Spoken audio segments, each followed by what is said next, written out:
أعوذ بالله من الشيطان الرجيم بسم الله الرحمن الرحيم Assalamu alaikum wa rahmatullahi wa barakatuh. Muhtaram Müslüman kardeşler.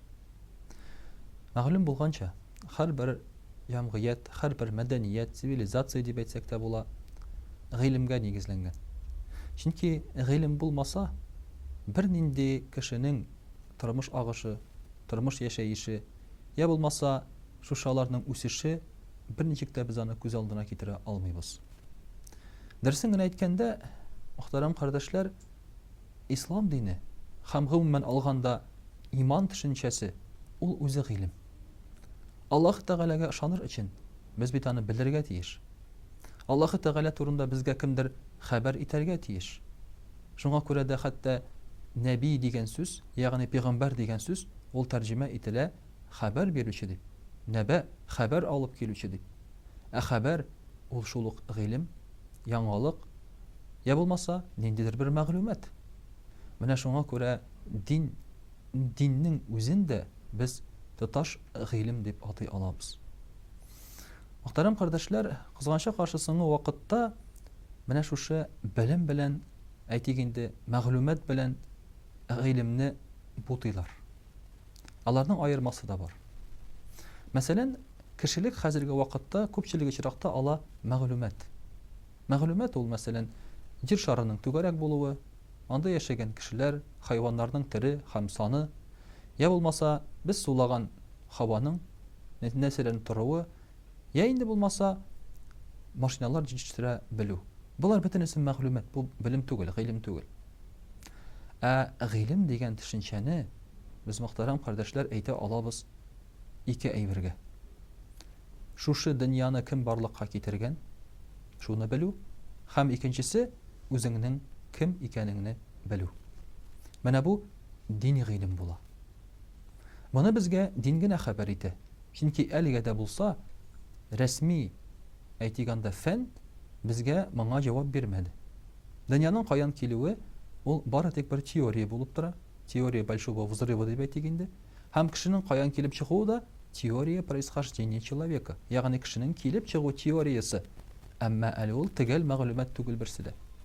Менә шуның өчен дә бу сорауга җавапны безгә бирә динебез. Аллаһ Тәгалә турында һәм безнең дә Аллаһ Тәгалә тарафыннан яратылган зат икәне турында гыйлем. Менә шушының тирәсендә әйләнә дини гыйлем.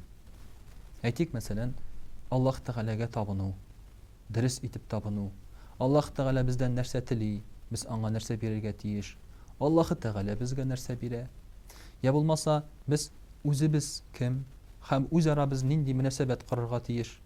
Үзара аралашкан вакытта нинди кануннарга нигезләнеп аралашырга тиеш. Менә булар бөтенесе дини гыйлем. Һәм күргәнебезчә, бу гыйлем бик мөһим. Чөнки әгәр дә мәсәлән без машина җыя белеп, әгәр дә гаилә кора белмәсәк, я булмаса сугыш коралы ясый белеп тә, җәмгыятьтә үзара мөнәсәбәтләр кора белмәсәк, безгә теге белемнең кирәге юк. Без бер-беребезне үтереп бетерәбез. Һәм шулай килеп чыкты да. Менә без әле генә санап киткән Фиргавын кавымы белән дә, Майя ацтеклар белән дә, һәм дә Вавилон белән дә.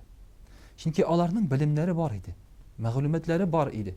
Алар җир эшкәртә беләләр, зур-зур биналар төзи ясый беләләр, әмма үз ара мөнәсәбәт кыла белмиләр.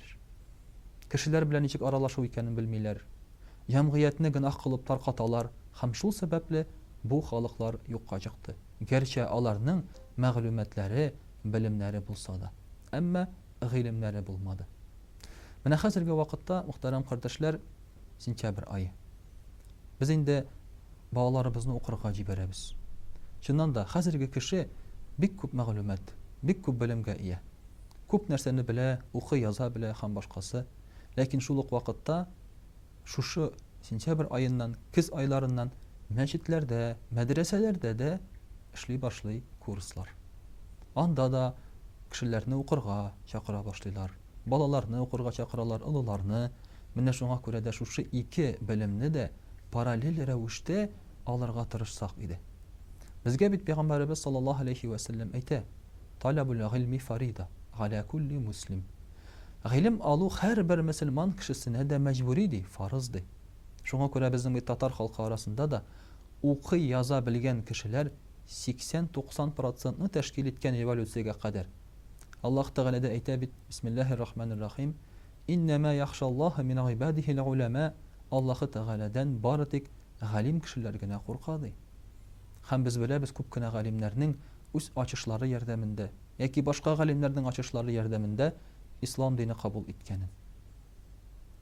Мәсәлән, кешенең эчке төзелешләре, я булмаса географик ачышлары шулай бит, я булмаса физик ачышлар ярдәмендә кешенең ислам дине кабул иткәнен без беләбез. Ньютонның, Эйнштейнның Аллаһ Тәгаләгә ышанганын һәм әлбәттә инде шул ук әлегә баягы Кустоның ислам дине кабул иткәнен.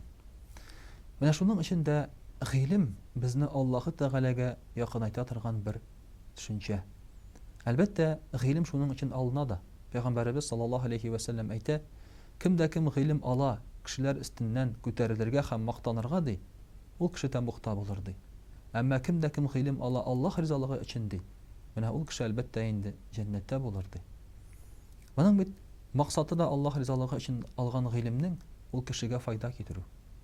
Әйтик, син укый яза белдең икән, кешегә файда китерәсең. Физиканы беләсең икән, кешегә файда китерәсең.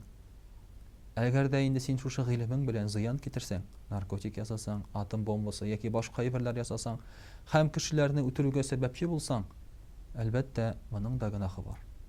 Менә шуңа күрә әлбәттә гыйлем зур әйбер. Ләкин аны куллану, менә монсы инде мөхтәрәм кардәшләр, бөтенләй икенче төшенчә.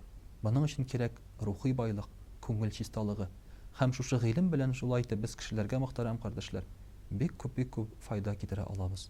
Үзебез дә үз балаларыбызны да гыйлемгә тартсак иде, һәм шуның белән үзебезнең халкыбызны, динебезне күтәрсәк иде. Ассаламу алейкум ва рахматуллаһи ва баракатуһ.